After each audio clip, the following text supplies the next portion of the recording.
Good morning friends, তোমরা সবাই কেমন আছো? আশা করি ভালো আছো, সুস্থ আছো। ঘুম থেকে উঠলাম 6টার সময়, ব্রাশ করলাম, আর সকালবেলায় না স্নান করাটা ছেড়ে দিয়েছি। মানে প্রচণ্ড ঠান্ডা লেগে কফ টপ হয়ে গেছিলো। ভাবলাম না, এই সময় তো মানে একদম ঠান্ডা লাগানো যাবে না, শেষ সময়টা মানে আর হয়তো কয়েক সপ্তাহ হাতে গোনা।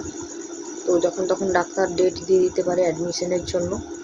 তো এই যে বসেছি, আর একটু চুলটা বেঁধে নিলাম, একটু সানস্ক্রিন মেখে নিলাম, কারণ ভাবলাম একটু খাওয়ার টাওয়ার কিছু একটু যদি করতে পারি, কি খাওয়া যায় দেখা যাক।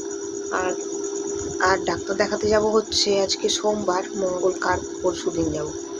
তো ডাক্তার কি বলে সেটা দেখা যাক। ঠান্ডাটা এখন মানে কি বলবো, একদমই লাগানো যাবে না।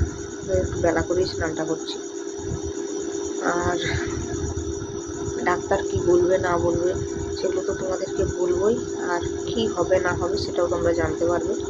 তো আমি সি সেকশনটা করাবো, সি সেকশন না মানে নর্মাল ডেলিভারির দিকে যাব, সেটা বুঝতে পারছি না, জানো তো। তোমরা একটু প্লিজ একটু গাইড করে দিলে না ভালো হতো, কেউ একটা মেসেজ করো, কারণ আমি বুঝতে পারছি না কোনটা আমার জন্য সেফ, মানে আমি ভালো থাকবো, বাচ্চা ভালো থাকবে। তো দেখা যাক।